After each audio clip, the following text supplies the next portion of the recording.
que le Saint-Esprit a accompli dans la marche de l'Église depuis son établissement dans Actes des Apôtres jusqu'au retour de Jésus. Mais aujourd'hui, tu dois être un chrétien en chair et en os, mais sur qui l'Esprit de Dieu habite.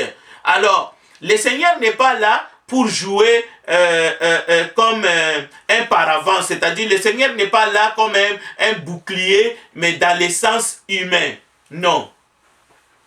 Les combats que le Seigneur livre pour toi en esprit que tu ne vois pas, le nombre des esprits impurs, le nombre de démons qui essaient de t'attaquer pour te détruire physiquement et spirituellement, pour que ton âme aille en enfer, les anges, les anges de Dieu, le Seigneur, le Dieu Tout-Puissant. Écoutez, Dieu disait à Israël,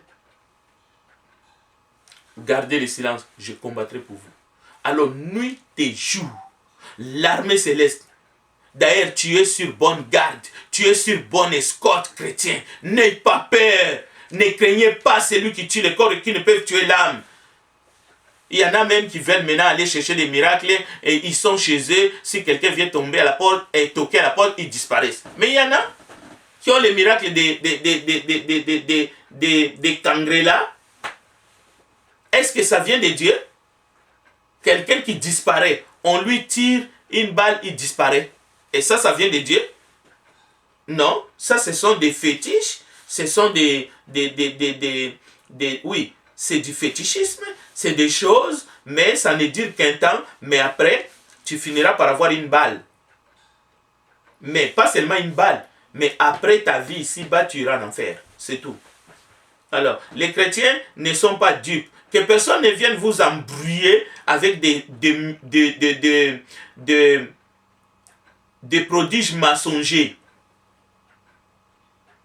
Oui, le Saint-Esprit a opéré ça au 1er siècle, bien entendu. Et même Simon le magicien était émerveillé au point qu'il a voulu acheter ça à coup d'argent. Alors, maintenant on vous dit d'acheter encore ça en donnant de l'argent à ces apprentis sorciers qui se placent comme des hommes et des femmes de Dieu. Non, c'est des apprentis sorciers, ce sont des sirènes. Ce sont des sirènes. Alors, ils vont vous initier. Ils veulent vous initier. Ils veulent vous donner des protections, mais ces protections ne viennent pas de Dieu. Tu es malade, au lieu de te faire soigner, au lieu d'aller voir un médecin, non, on essaie de t'initier, de gêner, de faire ceci, de faire cela, de croire seulement, et après coup, tu meurs. Qui t'a tué? Tu aurais pu voir un médecin et te faire soigner. Je ne te dis pas de ne pas avoir la foi à la prière pour les malades, loin de là.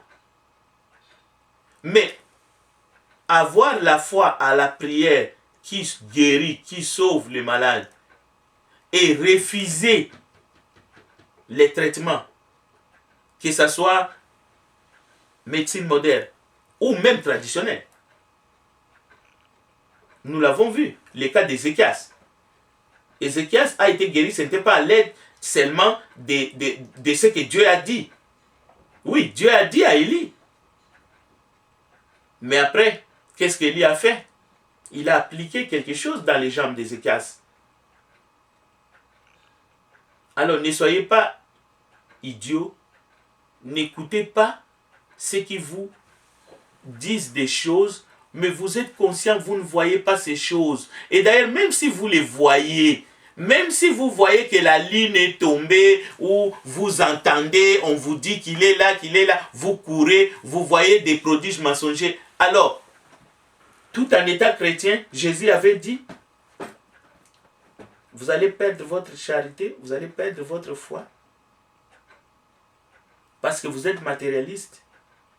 Parce que vous voulez tout avoir dans ce monde. Vous voulez gagner le monde entier.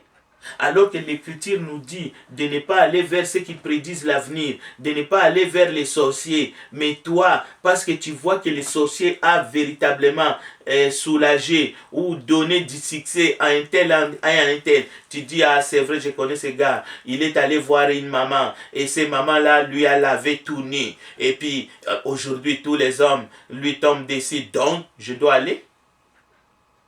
Eh bien, tu vas vendre ton âme au diable. Alors, les messages des miracles ou des dons miraculés, attention, il y a quelque chose qui est caché derrière. N'écoutez pas. N'écoutez pas. N'écoutez pas. Mais ayez confiance en Dieu. Croyez en Jésus.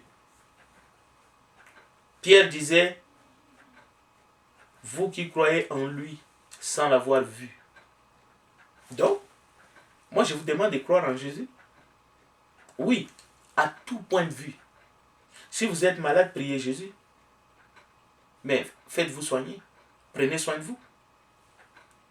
Si vous avez des problèmes qui vous dépassent, invoquez son nom.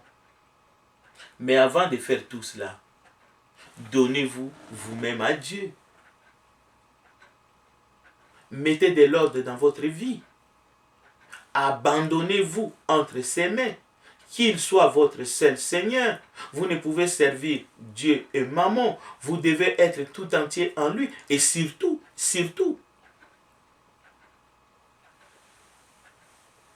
que la parole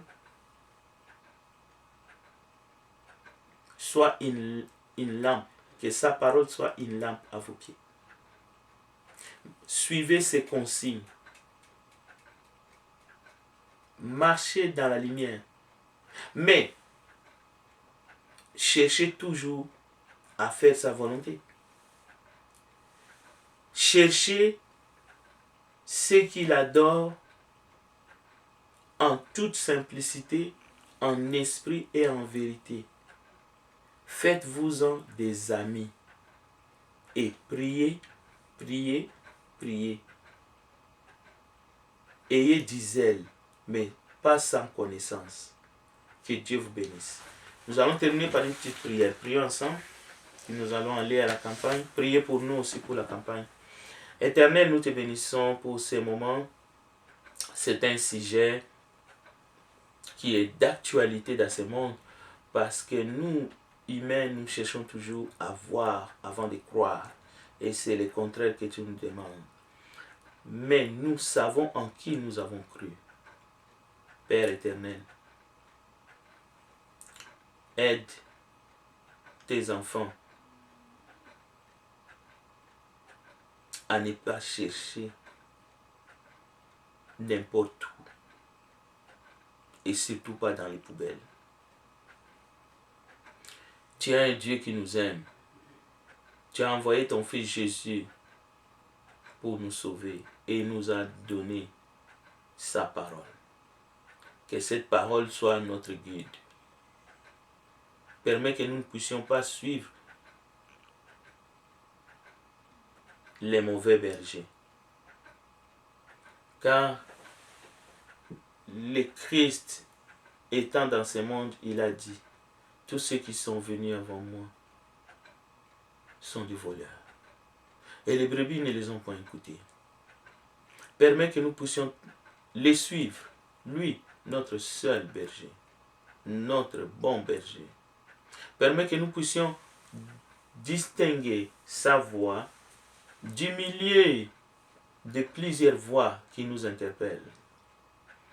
Permets que nous puissions reconnaître sa voix et que nous puissions suivre Jésus, car il est le chemin, la vérité et la vie. Cet après-midi, ce soir, pour ceux qui sont loin, nous nous abandonnons à toi. Tu nous connais mieux que nous-mêmes. Bénis ton peuple. Bénis ta parole, qui est la vérité. Permets que nous puissions accepter de vivre en étant soumis à ta parole. et permet que nous soyons vigilants, que nous soyons prudents, comme les serpents, et simples comme la colombe. Nous te remercions encore, Seigneur, et nous te prions de permettre que nous puissions nous rencontrer encore autour de ta parole comme cet après-midi. Que la grâce et la paix nous accompagnent. Au nom de Jésus, nous avons ainsi prié. Amen.